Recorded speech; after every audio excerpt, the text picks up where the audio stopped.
अस्तरंग एवं काकटपुर अंचल प्रत्येक दिन टीवी परदा हो सामाजिक गणमाध्यम हो खबर कागज पृष्ठा हो प्रत्येक दिन आपण प्राय देखुथिबे 50 रु ऊर्ध्व चोरी हेलानी।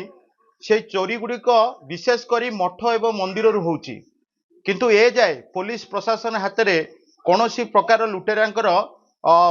लुटेरांकर ठिकना कौन प्रकार लुटेरा गिरफ हो पारना जहाँ बर्तमान प्रश्नवाची सहित गृह विभाग प्रति एक लज्जाजनक परिस्थिति सृष्टि है। आज आम अच्छु अस्तरंग अंचल मठ साई ग्राम जो चैतन्य देवंकर मंदिर रही चैतन्य महाप्रभुंकर सिटी आम जहाँ खबर पाइलु काकटपुर थाना अंतर्गत किंतु अस्तरंग ब्लॉक इटी महाप्रभु आस्थान सहित पितल खटुली सहित महाप्रभुंकर जेते प्रकार धातु बासन कुसन एवं विभिन्न प्रकार अलंकार सबकिछि लुटपाट करिसेंती। ये लुटपाट को लेकिन भक्त मान भितर गोटे असंतोष भाव सृष्टि होती। आम पाखे जड़े माँ छिड़ा होती जे मठसाई अंचल से सेवा करती महाप्रभुंकर प्रतिक्रिया रखा। माँ कौन कहे ये जो दिन को दिन चोरी वृद्धि होची विभिन्न मठ मंदिर रे आपण गाँव इष्टदेव चैतन्य महाप्रभु मंदिर लुटपाट होती नहीं कौन प्रतिक्रिया रखिए? आम चैतन्य महाप्रभु पत पावन राम लक्ष्मण सीतांकर आमे पूजाहारी आमे पूजा करने को 5:30 आसला बेलू देखला बेलू मंदिर भांगिकी थाली घंट 11 पट गामुछा हूँ गरा ढाल घंटी पितल खटुली गोटे 11,000 गोटे 22,000 ठाकुर हुंडी भांगिकी 50,000 टंका नहीं जाइए तो ठाकुर को छिनी चत्र कर फोपाड़ी तले हाथ केमी छिड़ी पड़ानी सब छिनी चत्र करदे जाइए सब नहीं जाइए हाथ छिड़ी पड़ू सी केमी मरी जाते छाती फाटी जाता। ये ठाकुर अरे मु आज सकाळू एत बेला पानी पीनी मु ठाकुर पाली केमिति करिबी मु कोठु कोन आनिबी ठाकुर पाली करिबी ठाकुर अरे पाली करिया को किछि नै ठाकुर सब तळे पडियंती 25टा हेबे केत बेले ठाकुर पूजा हेबे केतले 5:30 रु पानी पाई थाते पत्त बावन राम लक्ष्मण सीता पत्त चैतन्य महाप्रभु से जिए काम करिछि से केमिति आज रात्रि के भीतर ता छाती फाटी जाऊ। या होची ए स्थानीय भक्तंकर भावावेग आपण माने देखि पारुथिबे निज इष्ट देवता को से केते समर्पित अछंती एवं केते भलो पाउछंती आपण माने निश्चिंत देखि पारुथिबे को भली भाबरे समानक आखिरु लुह झरुची। ये मठ मंदिर परिसर उपरे जेते बेले लूटपाट चालीची एवं लूटपाट पर रोक लगा जाई पारुनी। अस्तरंग पुलिस कोंतु काकटपुर पुलिस कोंतु समस्त विफलता देखैछंती। विशेष करी एबे तो रथ यात्रा चालीची समस्त पुलिस भाई माने जाइकरी पुरी रे तांकर कर्तव्य निर्वाह करिसंती। या सहित आमे भी कहिबा विद्युत विभाग मध्य अपारगता रहुची।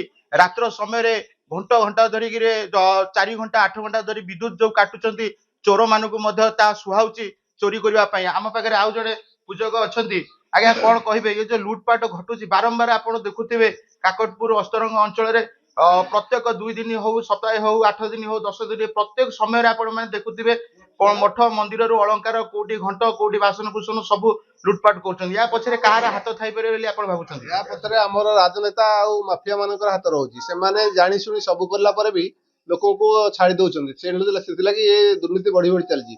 देखंतु वर्तमान जगन्नाथ थिबा बेले बड़दांड रे सेही तांकर विग्रह को आज तले पकई ठो खटुली घंट गरा कुंड आउ हुंडी भांगी पैसा आउ तांकर माने समस्त व्यवहार सामग्री जो पूजा पाई जो सब थाली घंट घंटी गड़ू सबू नहीं पड़े यार आनुमानिक 2 लाख टू अधिक हम किंतु या पाई किछि आम आगे गोटे है सेमती किंतु किछि नहीं से कुकुर आसी धरला लोक किंतु पुलिस माने नेता जाई पहुंचला परे तांको छाड़ दियाला। इठी खाली राजनीति नेतांकर आ माफियांकर राजनीति चलछि। आपण कोन कहबे वर्तमान आपण जा देखिबा गोटे पटे महाप्रभुंकर दिव्य रथ यात्रा गोटे मांगलिक यात्रा जोटी कोटी ओडिया भगवान महाप्रभु जगन्नाथ बड़दाण्ड रे विजय करिसेंती सारा भारत वर्ष तांको दर्शन करती से समय रे आसिकरी चैतन्य महाप्रभु पीठरे पहुंचिक जगन्नाथ प्रति एभली गोटे अन्याय करा जायछि ଆପଣ ଏହାକୁ ନେଇକରି ପ୍ରଶାସନକୁ କି ପ୍ରକାର ପ୍ରତିକ୍ରିୟା ଆଜି ରଖିବେ? ତ ଆମେ ପ୍ରଶାସନକୁ ଦେଇଛୁ, ଆଜି ଏଫଆଇଆର ଦେଇ ସବୁ କରିଛୁ, କିନ୍ତୁ କାହିଁ ତାର ଉଚିତ ପଦକ୍ଷେପ ନେବା ଭଳି ଆମେ ଜଣାପଡୁନୁ। ସେମାନେ ଖାଲି ଜାଣୁଛନ୍ତି ଶୁଣୁଛନ୍ତି, କିଛି ନାହିଁ। ମାଫିଆଙ୍କୁ ହାତ କରି ତାଙ୍କୁ କିଛି ପାଣି ପାଉଛନ୍ତି, ସେମାନେ ପାଣି ପାଇଲା ପରେ ଏମିତି ଚାଲିଛି ଆଉ। କିଛି ମାନେ ପ୍ରତିକ୍ରିୟା ଆସୁନି ଆଉ। ଠାକୁର ମାନେ ସେମିତି ନଙ୍ଗଳା ହେଇ ପଡିଛନ୍ତି, ତାଙ୍କର କିଛି ଜିନିଷ ପତ୍ର ମିଳୁନି କି କିଛି ହେଇପାରୁନି ଆଉ। ଯାହା କହିବା ନିଶ୍ଚିତ ଭାବରେ କହିବା, ଗୋଟେ ଚୋରଙ୍କର ର୍ୟାକେଟ ଆସିଛି। ଆମେ ଦୀର୍ଘ ମାସ ହବ ଖବର ପ୍ରସାରଣ କରୁଛୁ। ଆଜି ଯଦି କୌଣସି ଗ୍ରାମ ଦେବତୀଙ୍କ ମନ୍ଦିର ଚୋରି ହେଲାଣି, କାଲି ହନୁମାନ ମନ୍ଦିର ଚୋରି ହେଲାଣି, କୌଣସି ଦିନ ଶିବ ମନ୍ଦିର ଚୋରି ହଉଛି, ନାରାୟଣଙ୍କ ମନ୍ଦିର ଚୋରି ହଉଛି। ଆଜି ଚୈତନ୍ୟ ମହାପ୍ରଭୁଙ୍କ ମନ୍ଦିରରୁ ହାରାରେ 2 ଲକ୍ଷ ଟଙ୍କାର ସାମଗ୍ରୀ ଚୋରି ହେଇଛି। ଗାଁ ଭିତରେ ଏଠି ମନ୍ଦିରଟେ ରହିଛି। ଗାଁ ଭିତରକୁ ଚୋର ମାନେ ଆସୁଛନ୍ତି ଏବଂ ଲୁଟପାଟ କରି ଆରାମସେ ଯାଉଛନ୍ତି। ଏଇଭଳି ର୍ୟାକେଟ ଆଜ୍ଞା ଦୀର୍ଘ ବର୍ଷ ହବ ଆମେ ଦେଖୁଛୁ, ଦୀର୍ଘ ମାସ ହବ ଏଇଭଳି ର୍ୟାକେଟ ଅସ୍ତରଙ୍ଗ କାକଟପୁରରେ ଘୁରି ବୁଲୁଛି। କିନ୍ତୁ ପୋଲିସ ପ୍ରଶାସନ ହାତରେ କୌଣସି ଟେର ମିଳୁନି କି କାହାକୁ ସେମାନେ ଧରି ପାରୁନାହାନ୍ତି କି ଏ ର୍ୟାକେଟ ପଛରେ କିଏ ରହିଛି। ସେମାନେ ବାହାରୁ କୌଣସି ର୍ୟାକେଟ ଆସିଛନ୍ତି କି ଆଞ୍ଚଳିକ ଚୋର ଏଥିରେ ସାମିଲ ଅଛନ୍ତି ତାହା ମଧ୍ୟ ପର୍ଦ୍ଦାଫାଶ କରିପାରୁନି ଅସ୍ତରଙ୍ଗ ପୋଲିସ କି କାକଟପୁର ପୋଲିସ। ଯାହାକୁ ନେଇକରି ଆଜି ସମଗ୍ର ଅଞ୍ଚଳରେ ଗୋଟେ ଅସନ୍ତୋଷର ଧାରା ଦେଖିବାକୁ ମିଳିଲାନି। ସମସ୍ତଙ୍କ ମନରେ ପୋଲିସ ପ୍ରଶାସନ ପ୍ରତି ଗୋଟେ ଅସହିଷ୍ଣୁ ଭାବ ମଧ୍ୟ ପ୍ରକାଶ ପାଉଛି ମଠ ମନ୍ଦିର ଲୁଟପାଟକୁ ନେଇକରି। ଅସ୍ତରଙ୍ଗରୁ ଆର୍ଯ୍ୟ ବିଶ୍ୱାଳଙ୍କ ରିପୋର୍ଟ, ରିପୋର୍ଟର୍ସ ଟୁଡେ।